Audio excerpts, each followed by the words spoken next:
This is Charlotte Talks. I'm Mike Collins. On the local news roundup, North Carolina's 9th Congressional District race is still up in the air and officially uncertified. What is going on? What happens next? Atrium Health is hacked, with 2.65 million people having their billing records exposed. Traffic safety surges to the forefront as City Council votes unanimously to make it easier for neighborhoods to slow traffic. The legislature tries again to write the voter ID law. The Republican convention may delay the start of school here in 2020, and the area's first toll road is officially open. Our roundtable of reporters is ready to detail those stories and others, and those reporters include our own Steve Harrison from WFAE News. Good morning. Good morning. And Doss Helms is here, education reporter for the Charlotte Observer. Thank you for being here. Glad to be back. Nick Ochsner from WBTV News is here. Thank you for saying my name right. You're welcome. Anytime. Well, not anytime. Sometimes. And Glenn Burkins is editor and publisher of QCityMetro.com. He, too, is with us. Good morning. Good morning. We're all on the radio. You can watch us on Facebook Live as well. In North Carolina's 9th Congressional District, Republican Mark Harris has not only acknowledged his win, he's gone to Washington to participate in orientation for new congressmen. His Democratic opponent, Dan McCready, conceded weeks ago. Done and done, right? Well, maybe not. Joshua Malcolm, vice chair of the State Board of Elections, has thrown a wrench into the works. I'm very familiar with unfortunate activities that have been happening down in my part of the state, and I am not going to turn a blind eye to what took place. Trouble is, we don't seem to know what took place unless something's come out overnight. We've only heard what he's called unfortunate activities, but there's actually, we are beginning to glean something here. Steve, you've been looking at this pretty carefully. What's going on? So I think that the State Board of Elections, their investigators have gone to Bladen County and Robeson County,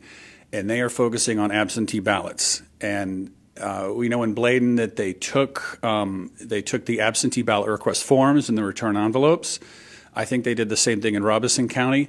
The key here to watch, like I said, are these absentee ballots. But one of the things that's really stands out in these two counties are first of all, the high number in Bladen County, the high number of people who voted absentee by mail. But in both counties, there were about 3,400 absentee by mail votes that were never returned or not accepted. And so the question is, those counties were the two highest rates in the state. What happened to all of those votes? And the Washington Post is reporting this morning, they talked to some voters down there who did vote absentee, and they talk about people coming to their door saying they've been charged with collecting the absentee ballots. And one woman reported that you only have to vote for this and then sign the form. The rest of the races are unimportant. And they took the ballots, checked off the ones that they told them were important, signed their name, and the woman took them away and stuck them in an unsealed envelope. Right. So that was, I think that came from an affidavit that the North Carolina Democratic Party put out yesterday from a voter. And like you said, that she knew, I think she knew someone to vote for sheriff and board of elections, like these two small races. And then the person who came to her door said, oh, don't worry about the rest. I'll take care of it. Yeah. So, with an absentee ballot, once you're kind of allowed to have assistance in filling it out. Just think about, like, if your kid was home for college and they say, what's the deal with this race? Like, that's okay. But it's your ballot. No one else is allowed to take it to the Board of Elections or mail it for you. And of course, especially no one is allowed to take it and fill it in themselves. And you have to request it specifically. For people who aren't familiar with this, then I actually am on a signature as a witness on one absentee ballot in this race because of my mom, so I'm familiar with this. Okay. You have to sign and request it. I can't just call up and say, could you give me 1,000 absentee ballot forms to hand out to all my friends and family? So there should be a request from each individual who got one. Now, whether there was any way to tinker with that, I don't know. And there were absentee ballots in every county in this district, in the 9th Congressional District. But evidently the absentee ballots in Bladen County are far and away a greater much larger number. Percentage. And more of those people voted for Mark Harris, evidently, by a much larger number than they voted for Mark Harris on absentee ballots in other counties. Why could that be true? Why would that be? In both the general election and there appears to be irregularities with absentee ballots cast in Bladen County in the primary election between Robert Pittenger as well. Mm-hmm. So we don't know why exactly. We don't have a reason. It could be a lot of people really like Mark Harris, but the suggestion is that there could be irregularities with the way in which these votes were cast. Because Harris won 96% of all absentee ballots in Bladen County. 96%. Well, that was in the the primary. Well, that was in the primary against Pittenger, and so that was in the primary. You had in all the counties a handful of people who voted absentee by mail. Right. 10, 15, 20, and you had a huge number in Bladen County who did it, and Harris won almost all those votes, and Pittenger feels like he got cheated.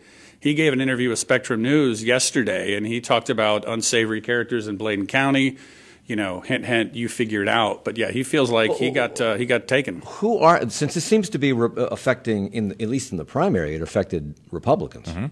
And obviously it pushed Harris over the top, or helped to push him to a greater margin of victory than perhaps he might have had there, if there in fact is any hanky-panky going on. Are these Republican evildoers doing this to Republicans? Well, who are these people? The interesting thing is and where are the Republicans banging on the table about voter fraud? Well, this is the same issue in absentee ballots in Bladen County, and to a lesser extent in Robeson County, that emerged in 2016, and the Republicans cried foul about it after they thought it could have altered the course of the race, the governor's race that Pat McCrory lost. Here we are, 2 years later, same problems. Now it might call into question a win by a Republican, and we're much. I talked to Dallas Woodhouse earlier this week on Tuesday after this. This was a surprise, by the way. The State Board of Elections' refusal to certify this race kind of came out of the blue. And he said, look, we need more transparency, but Mark Harris was the winner, and he should be certified as the winner, and he's going to be the congressman. But it's interesting that both, the Republican Party has said we need more transparency and answers, and the Democratic Party has now said we need more transparency and answers too. So there is common ground for the two parties, that rarely happens. So they met behind, the elections board met behind closed doors and decided not to certify this race, and they cite a state statute that allows them to, quote, take any action to ensure that an election is determined without taint of fraud or corruption and without irregularities. How often is this clause invoked? How often does this happen? I'm not aware of it ever. Yeah, very rare. I mean, that's another reason why it was a surprise, because everything had been certified, by the counties. There's been no protests. Dan McCready hasn't filed a protest. The Democratic Party haven't filed a protest, or there's been no formal mechanism invoked to challenge this until Josh Malcolm spoke. And here's another thing. You mentioned that they met behind closed doors, and actually at 10 o'clock today they're going to have another meeting by telephone where they're going to be in closed session again. Okay. They have refused to release any information about this.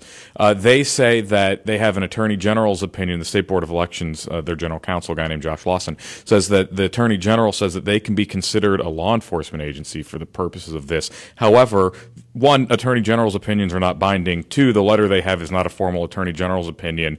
And so it should be public record. They should be releasing this, but Lawson says that the board has not authorized them to disclose anything. But three, even if then that they're conducting a law enforcement investigation, the law requires them to release certain other information that would be newsworthy and relevant to the public, and they refuse to release that as well. Joshua Malcolm said that this issue in this county had been repeatedly referred to the U.S. Attorney's Office and the district attorney to clean up. These things have not taken place. Why is that? Why, if this is a pattern, why is no one looking into it? And this would be the same district where the U.S. attorney has tried to subpoena every ballot ever cast ever in the entirety of the Eastern District to look for other things. This was the request that came in, August or September? I was just going to say, one thing that's interesting is that in this state, you can vote absentee by mail for no reason. In theory, a campaign could go get 100% of its voters to vote by mail, and that is okay. You don't need a reason. You don't have to say I'm out of town or I'm disabled. And so the people in Bladen County, kind of their thing is like, this is what we do. And you could say, look at the Democrats, on Sundays with early voting. They have a very aggressive outreach effort. But then in Bladen County, they're saying, yeah, well, okay, this is our thing. And Steve, I'd love to hear you talk more about McCrae Dulles, who seems to be a figure who was both raised this concern publicly a few years ago, and now seems to be at the center of a lot of these inquiries about being involved in. So, right, he's a Bladen County resident. 2 years ago, he filed a complaint that Nick was talking about the 2016 race that the Republicans seized on. He was saying that a Democratic-leaning group was running an absentee ballot mill, but this is also kind of what he does in his political circles. And he was working. I think the Observer reported this morning he was working with the Harris campaign, and so it's kind of a situation where you can do everything. This is all, in theory, legal. I think the big question goes back to the absentee ballots that were not accepted. So what happened to those? This has been going on for quite a while, evidently, because as you alluded to, Glenn, it's been complained about and referred to district attorneys and the attorney general. Nothing seems to have taken place. This could have played a role in the last gubernatorial election. And yet Joshua Malcolm, who's the guy who kind of set this all in motion this time. Who lives in Robeson and works in Robeson County. Okay, he was appointed to the elections board first by Governor Pat McCrory in 2013 and then reappointed by Democratic Governor Roy Cooper. Is he a Democrat? Yes. Really? Yes. And Pat McCrory appointed him? In the same way that Cooper appointed the 4 Republican members. Each party recommends who they want on their slate, and then the governor appoints. So how many members of this committee or commission? Or State Board of Elections. Interesting you ask. Until Monday. Yeah, until Monday, there are 5 Democrats and 4 Republicans because of a different court ruling at the moment. That makeup is going to have to change, and the board's going to collapse down to 5 members again on Monday unless a judge issues an extension of that decision. So do we know if this was a 5 Democrats, 4 Republicans? Unanimous. Decision? It was unanimous. It was unanimous. So in fact, Dallas Woodhouse, executive director of the state Republican Party, took to Twitter Tuesday saying this is, the Democrats trying to interfere and it's a political thing. Andy Penry, the Democrat who chairs the State Board of Elections, responded to Dallas and said that Dallas, quote, doesn't know what he's talking about, and pointed out that it was a unanimous decision amongst the board to not certify the race at this time. So as we just kind of mentioned, the Board of Elections has to kind of reach a speedy decision on this because as it is presently constituted, they will no longer exist on Monday. Or the decision's going to get infinitely more complicated. So interestingly, the state went a year-ish, maybe a little more, without any board of elections, and it was just staff running elections in North Carolina, and they were using the courts to adjudicate matters in the place of a board. It is not going to be the case here. What happened was just before the election, a couple weeks before the election, a 3-judge panel struck down a bill that was passed by the General Assembly in the last year or so that arranged the way the State Board of Elections and Ethics Enforcement is currently made up. So they said, no, you can't do that. You have until December 3rd to pass a new thing, and if not, it reverts back to what we used to have. So in the minute remaining to us in this segment, what happens next? Could this election be overturned? Could we have to go and vote again? It could. I think we're a long way from that. All the options are messy, though. I mean, either he goes to Congress with a big cloud hanging over him, potentially even with a cloud over how he got to be in the general election, or there is just a really, I think, room for a very elaborate investigation of how these absentee ballots were handled. I was going to say, a lot of people have looked at the margin on the absentee votes in Bladen County, and it's like 200. Like, well, it's a 905 vote lead. That's not enough. The question will be, when you've got a few thousand votes, what happened to those? And if you get people who say, yeah, I gave it to someone, I voted, and it never showed up. Yeah, that'll be the question. Steve Harrison with WFAE News. We're going to come back and talk more about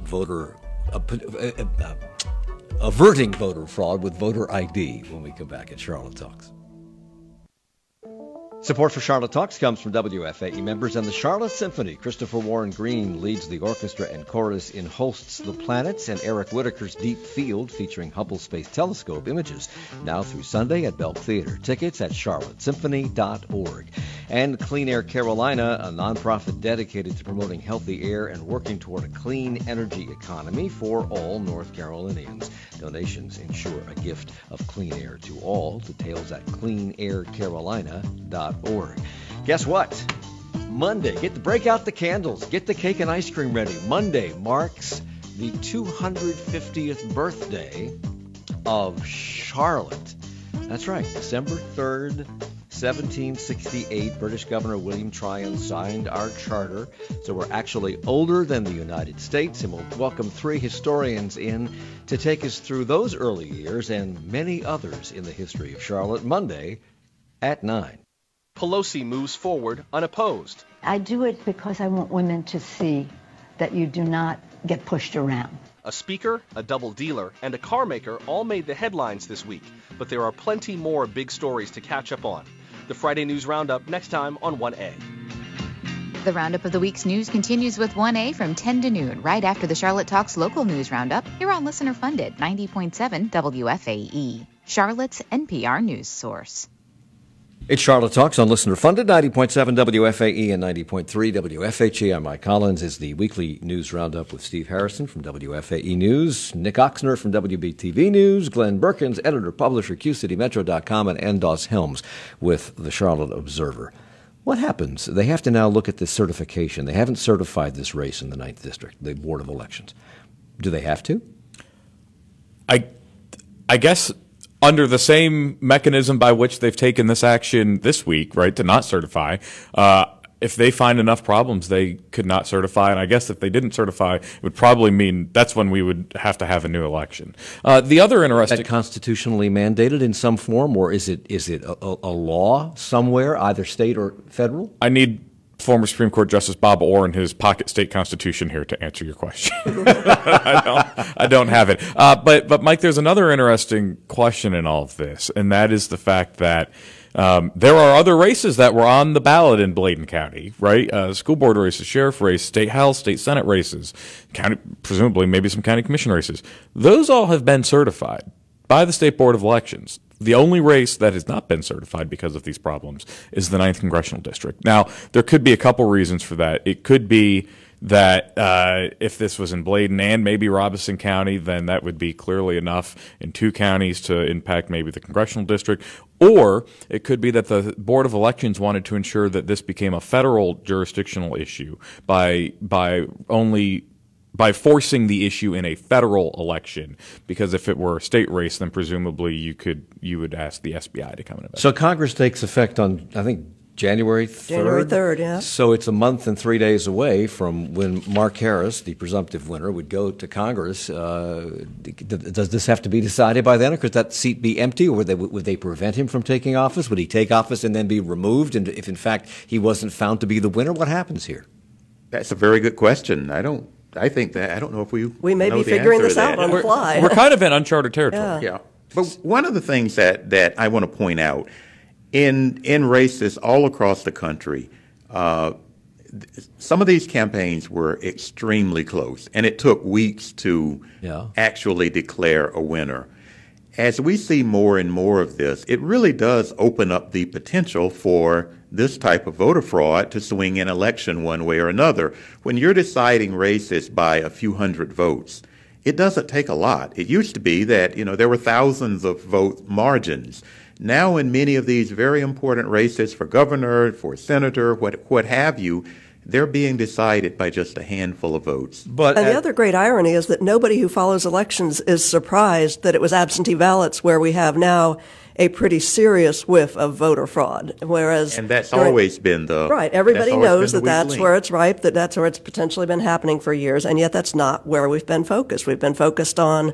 voter ID. Nick Ochsner coming in, and saying he's Ann Helms, and wouldn't that be a day? How do you do voter ID with absentee ballots?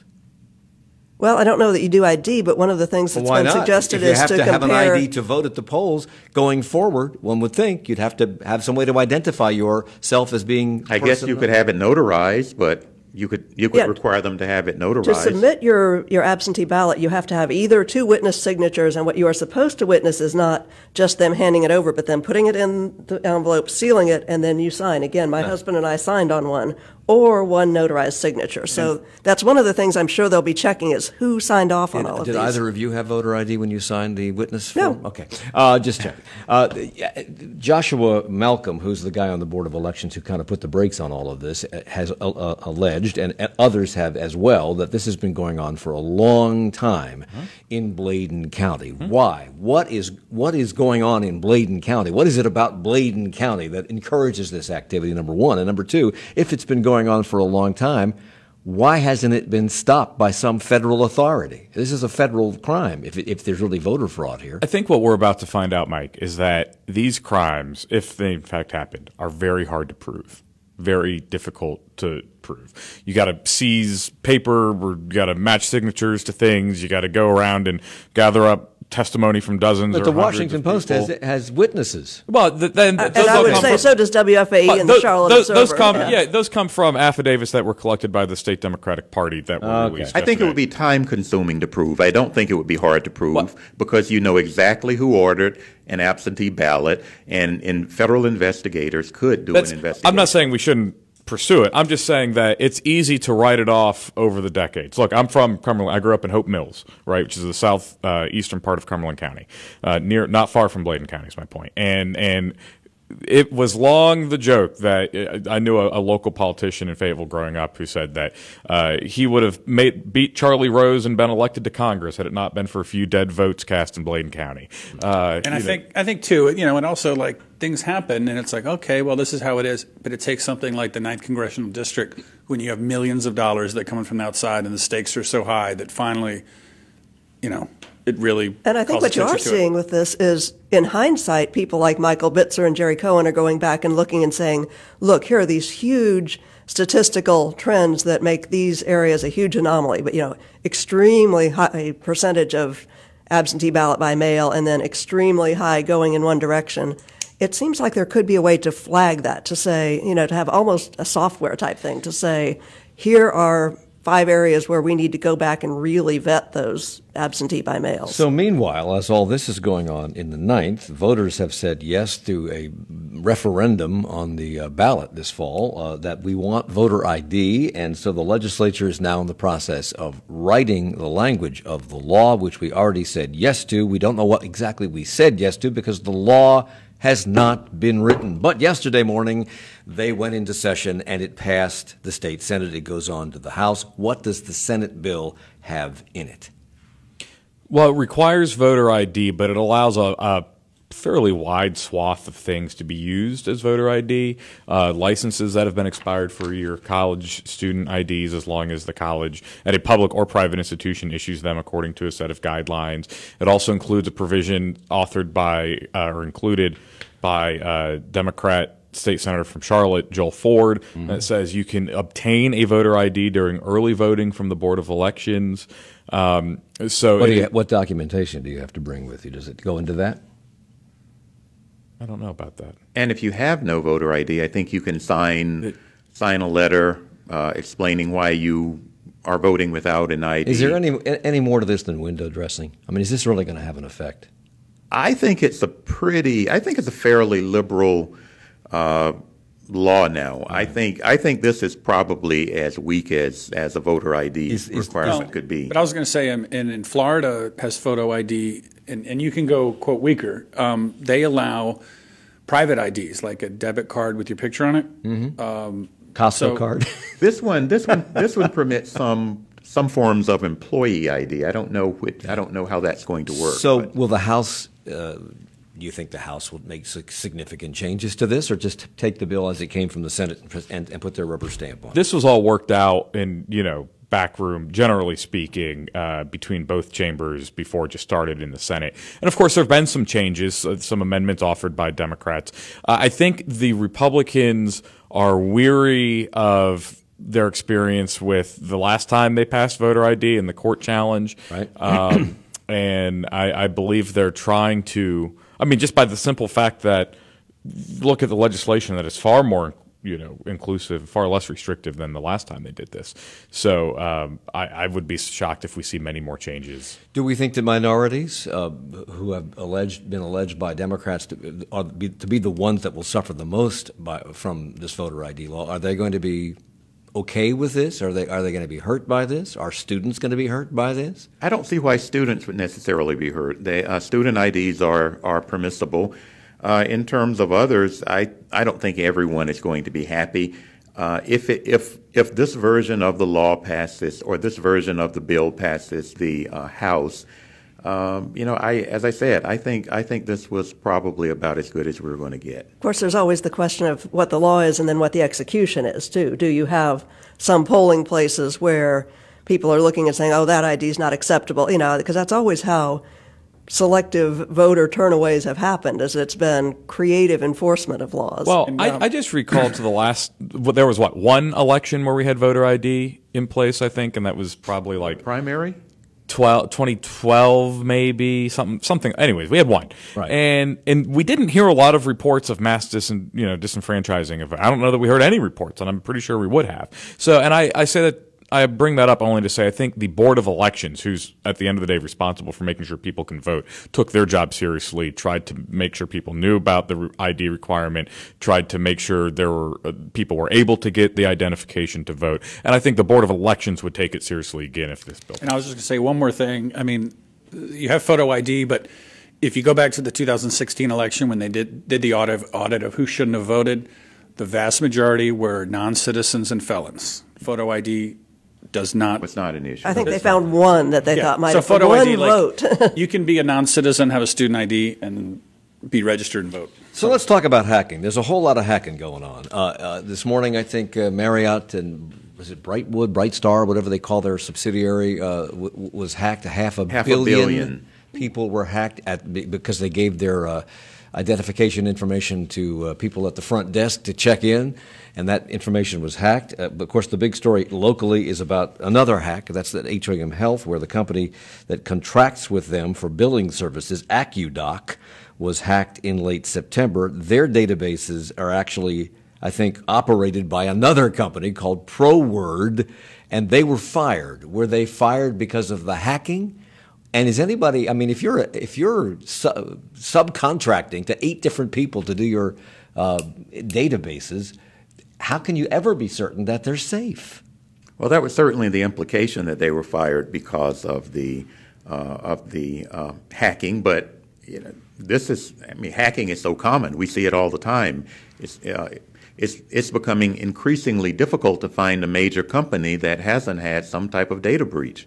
There was definitely a stretch of time that came to light in late September, and they started trying to dig into it, and they said somebody had attempted to download the database, and they had not accomplished that, but they had been able to view it, so who knows what they did with that. And then they kind of went through all this investigating to figure out what had happened and who was at fault before they, this week, started sending out letters to people. So I went to the site, because like everybody, I've used Atrium Health, at some point, and was trying to see, well, was I or was I not hacked? And what it says is, well, your letter says such and such, but it's not clear to me whether everybody's gotten their letters yet. Which site did you go to for that? This is news to me. There's a site, and it was in our story, and I think it's been in other stories, and there's a Q&A, and so you start clicking through that, was my Social Security number compromised? Is this on the Atrium Health site? Boy, I did not write down the website, but it is one that is put up by Atrium Health and AccuDoc. They have a joint website that's a Q&A and facts about this, but basically all of the answers boil down to your letter will say this. Okay. And if you think your letter is wrong, call this number. I don't know how you would know if your letter is wrong. So this hack included Atrium-operated facilities all over the place. Blue Ridge Healthcare System, Columbus Regional Health Network, New Hanover Regional Medical Center Physician Group, Scotland Physicians Network, and St. Luke's Physicians Network. Does it include the hospital itself?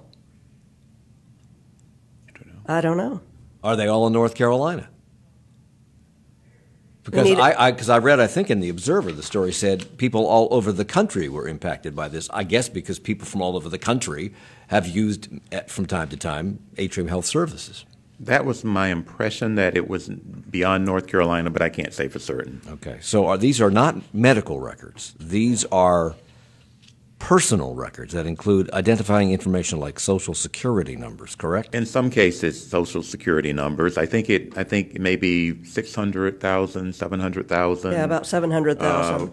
And they were very careful. They were very careful to stress that this was not medical information, medical history information. Which is worse, having your medical history exposed or having your Social Security number out there for everybody in the world to use? We didn't saw off your right arm; we saw it off your left arm. I mean, I think I'm right about this. I think that the Social Security Act of 1934 prohibits the use of a Social Security number for identification purposes beyond Social Security. Boy, and everybody, there's a lot of people breaking that law. Everybody in the world, everybody asks for this and won't do certain things. And you, sir, are convicted about that. But I'm pretty sure about that. Here's an interesting thing, though. I think that when you talk about this company was a subcontractor for that company, which was working for the hospital, I think you're seeing arrangements like that because, in theory, these companies that specialize in cloud computing theoretically have the more secure facility because you have the scale and that's what you specialize in. But what that really means is we're aggregating all of our data into these like 3 clouds that are easier to hack. If the graduate were made today, the future would be blockchain, not plastics.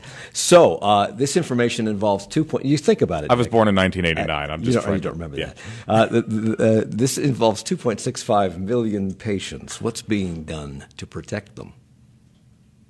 Anybody know? Well, I think those. I think those whose Social Security numbers might be exposed. I think they're getting free credit monitoring, or at least they're being offered free credit monitoring.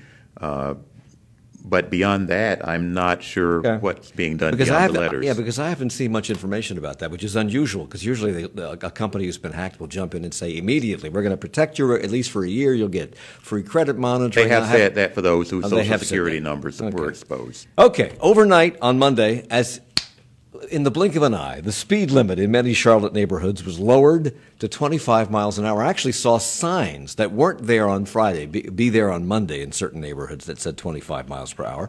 And this was I think I'm right about that. Maybe I never saw them before. This was the result of a unanimous decision by Charlotte City Council. What led them to make that decision?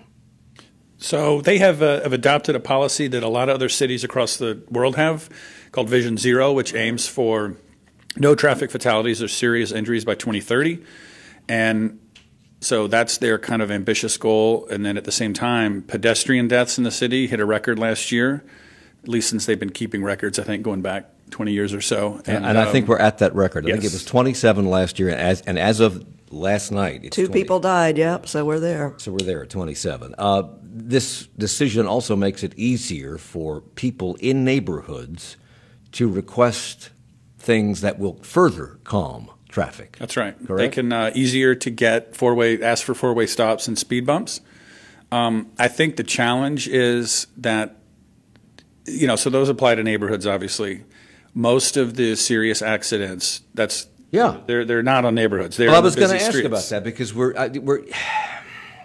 if you're living in a neighborhood where a lot of cut-through traffic occurs, and you have kids in the neighborhood, I get that people want to calm the traffic, slow them down. And especially with with Waze and Google Maps, when all of a sudden it sends you in some area that you've never been before. But the pedestrian deaths, as you just said, are not occurring in these neighborhoods. They are occurring on places that have wide stretches between intersections, so there's no place to cross.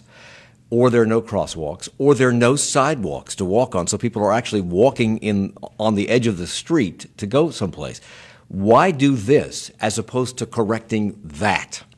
Because that's more expensive and complicated. Exactly.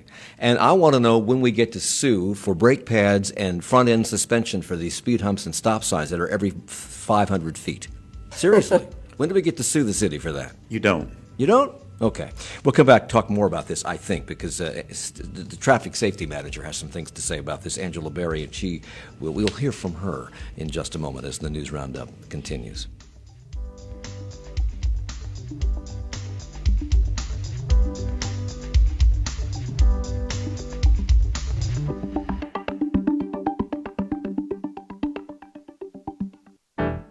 Support for Charlotte Talks comes from WFAE members at Atrium Health, serving the Carolinas in specialties like heart cancer and pediatric care. Atrium Health, dedicated to promoting better lives through better health. And Tyndall Subaru Gastonia, featuring the new Outback with eyesight safety technology that sees problems and initiates action to help avoid trouble. Details at tyndallsubaru.com and on Facebook at Tyndall Subaru. The roundup of the week's news continues in 20 minutes at 10 o'clock with 1A and Joshua Johnson and his roundtable of reporters. Nancy Pelosi moves forward unopposed. A new landmark climate change report is released. Tensions continue at the U.S.-Mexico border. And, of course, the Mueller probe continues. Just some of the stories they'll be covering in 20 minutes at 10 o'clock. And we will continue our roundup of this region's news in just about 38 seconds from now.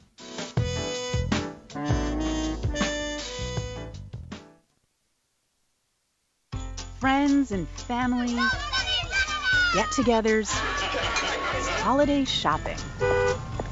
Just a few of the reasons why you might not be caught up on the latest news today. All Things Considered works around the clock to break down the most important stories so you can stay informed.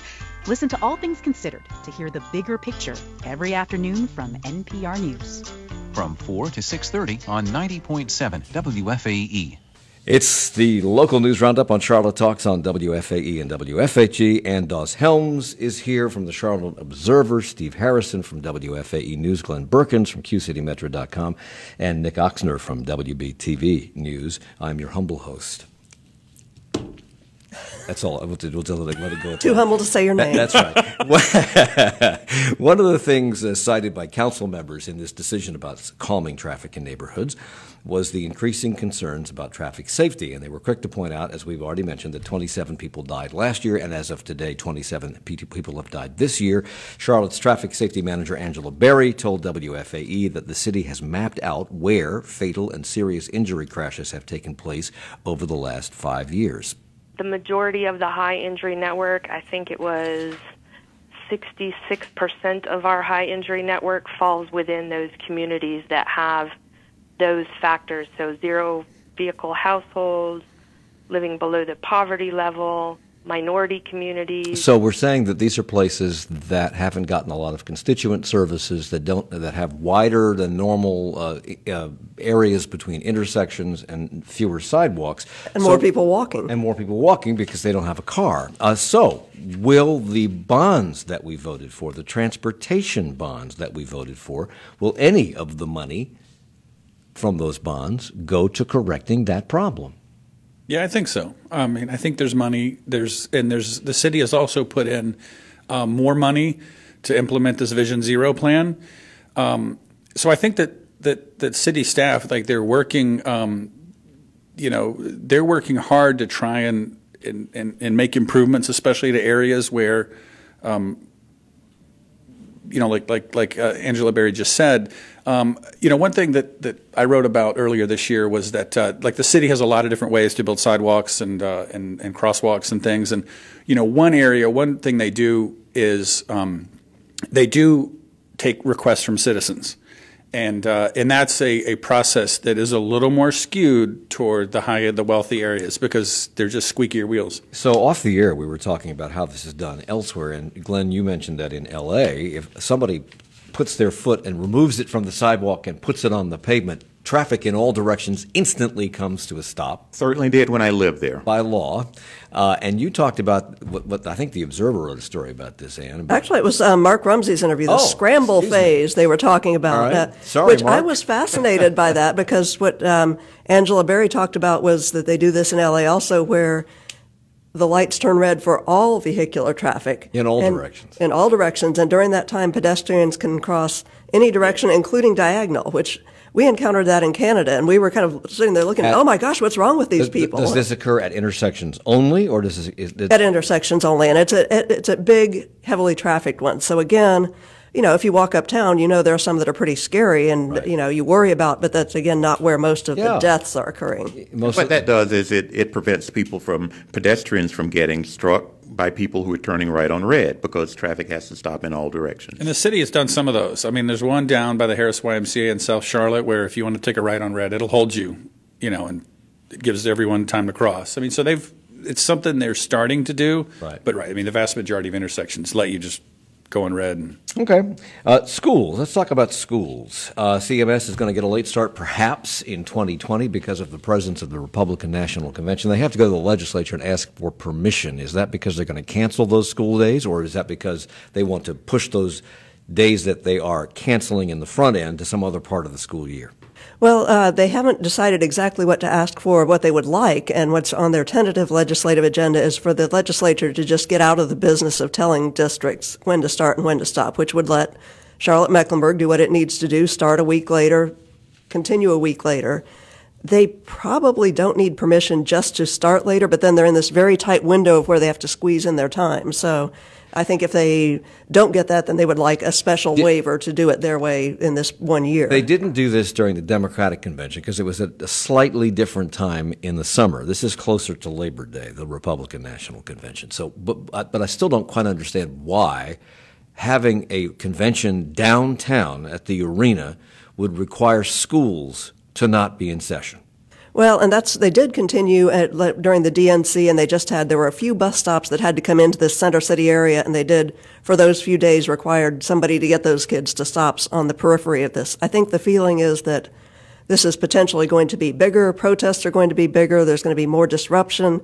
It is, as opposed to, I think the DNC was maybe third week of school. This would be the first week of school when all the drivers and all the families and everybody is trying to figure out how this works.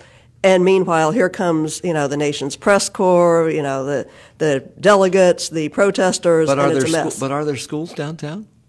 There are a few, and there are a few students who live downtown. Okay. And there's like First Ward is fairly close to downtown. I don't remember exactly where the perimeter was during the DNC. And I think what's interesting is, we all went through the DNC 6 years ago. I thought this request by CMS is kind of one of the first signs of this convention is going to be very different, and because there's a concern about security, because of security with the president and protests and counter protests, and so.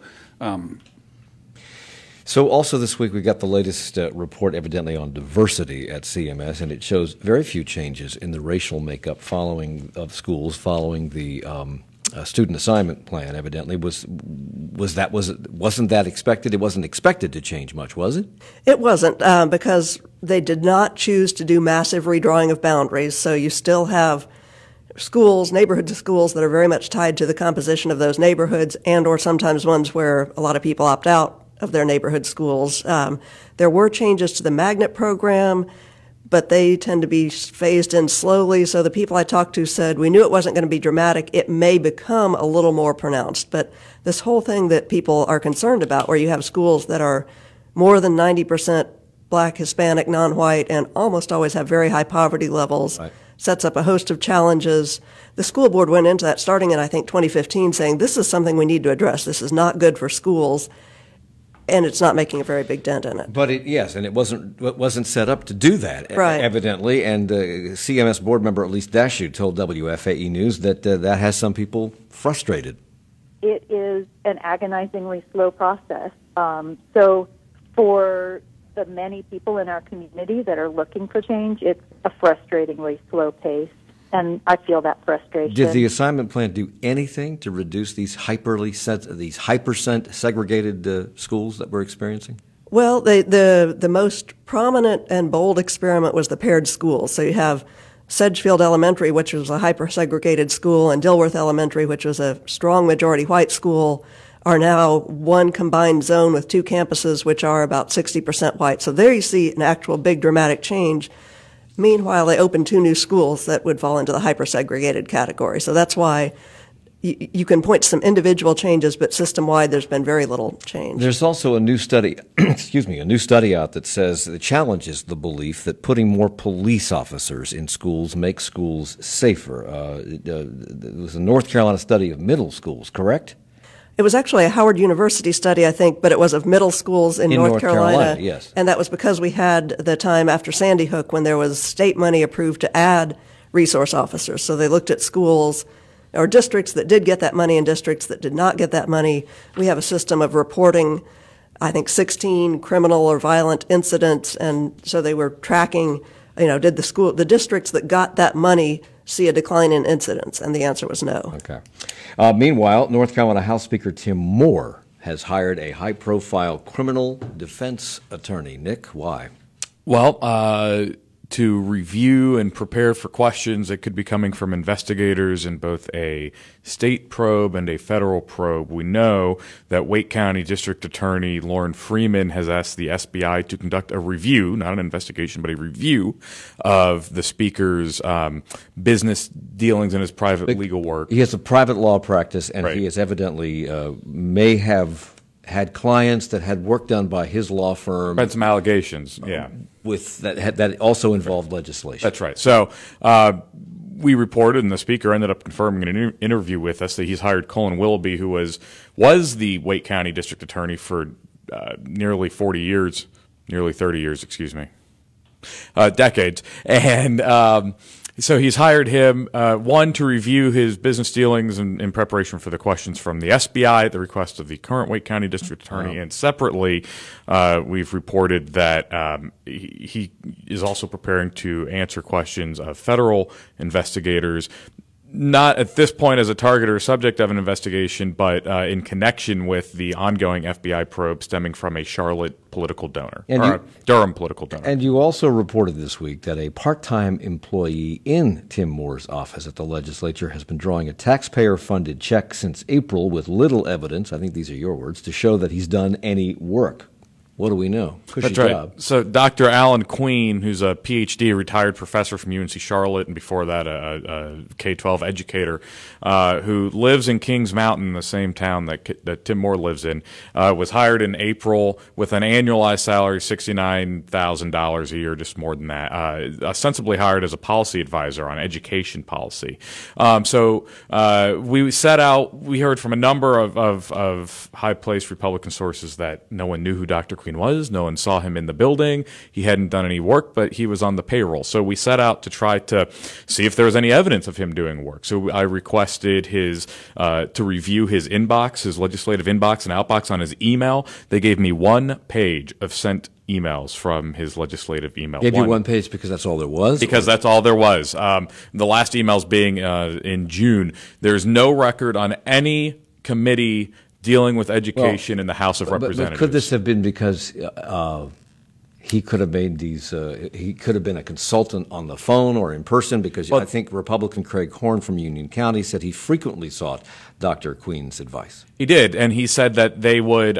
He'd walk across the hall to Dr. Queen's office that doesn't even have Dr. Queen's name on the door, and ask him questions. And I asked Representative Horn, "Well, how often is he in the building?" And Representative Horn said, "Oh, maybe 20% of the time that I'm here." He also said that he emailed with him frequently. So I said, "Great, send me the emails that you have with Dr. Queen." And to his credit, he obliged. He sent me 5 email threads that total maybe a dozen emails, all of them since late September. There's also no record that Dr. Queen attended any committee meeting related to education in the House of Representatives, which is what both Speaker Moore and Representative Horn said he was hired to help with. So what's the outcome of this? Where are you going with this? We're looking into this. People are wondering where they can get a part-time job like that. And I would just say, if your listeners, if they have not read or seen that, they ought to. It's just a masterful piece of checking every single thing that they tell Nick and going and finding a record that says, but wait, that may not be true. Well, thank you, Ann. All right, everybody put their feet back on the sidewalk, please. Because that right there is the sound of the first vehicles taking advantage of the newly opened Monroe Expressway, the first toll road in this region that opened on Tuesday morning in Union County. WBTV reported that the excitement at Tuesday morning's ribbon cutting was palpable. And now... Those horns in the background of that audio? Somebody was playing a radio. And some reviews are in, and for the most part, they are favorable. It's amazing how fast it go. I mean, for 65 miles per hour, I mean, it's just a breeze. A lot of money to spend per day, but yeah, I mean, saving me 30 minutes, I get to go home and cook supper, be early. So prior to the roads opening, there were daily backups on US 74 through Monroe. It's only been a few days. Has it made a difference? Does anybody know? No, people who live, down 74 in Union County sure seem happy with it. Although, I think one thing that's interesting to note about the road is that the state, maybe a couple of years ago, had to really downgrade how much money they thought tolls would bring. And so, the state collects them themselves. There's no private company. But they kind of had to downshift how many people they thought were going to use it. Now, this is a bypass, so it will take you around the business district and businesses that have been on 74 for years. Are they worried? Are businesses worried that this is going to decrease traffic, or was most of the traffic to those businesses from residents and not pass-through people going to the beach? No, I think they're worried that, and in addition to the bypass, which is going to go around these businesses, they've also beefed up 74 itself and made it harder to get on to the side roads to access those businesses as well. So, yeah, I mean, we've done a number of stories hearing from businesses that are worried about that exact thing. So the Panthers are in the news, not just because they keep losing recently, but the NFL Players Association is looking into an allegation by Carolina Panthers safety Eric Reed that the league is targeting him with excessive drug testing. Why does he believe they're doing that? Well, he's certainly been outspoken, right? He was standing, amongst those standing right next to Colin Kaepernick as he led the players in protesting during the national anthem. He continues to do that now at the Panthers, and certainly is not afraid to speak his mind. So there's a reason, and he believes that's the reason. Sure. There would be a reason, but at the same time, I would expect that the commissioner's office would just want this to all go away. Right. So meanwhile, York County is all abuzz about the possibility that they will soon be the home to a state-of-the-art Panthers practice facility. Why? Because Panthers play-by-play announcer and my old colleague Mick Mixon said so at a York County Regional Chamber of Commerce lunch. WRHI Radio on Rock Hill was there to capture Mick's words. What if I told you that a couple of 100 acres somewhere near here is going to be purchased very soon, and a state-of-the-art practice facility with restaurants, shopping, banking, condos, apartments is going to be built, and the business center of the Carolina Panthers will move here. Evidently, this was big news to the people gathered in this room, including people from the city and the county commissions, et cetera, down there. And Mick sent an email to Channel 9 saying, I have no idea if a purchase is imminent. Did he misspeak, or was he setting up a trial balloon for David Tepper, who has said he was like to move the practice facility? What do you think? Speculation. Come on, guys. He either misspoke or he said the truth and wasn't supposed to. Well, he did say, what would you say if I told you? It was like... At least he said if. I mean, but hypothetically, if I said Tepper's been very clear he wants to build a practice facility and move that. So. Okay, Honeywell may be coming here. We don't know. We're supposed to know sometime this morning. It'll be another corporate headquarters. We'll keep you posted. Steve Harrison and Doss Helms, Glenn Burkins, Nick Ochsner. Thank you all for the hour.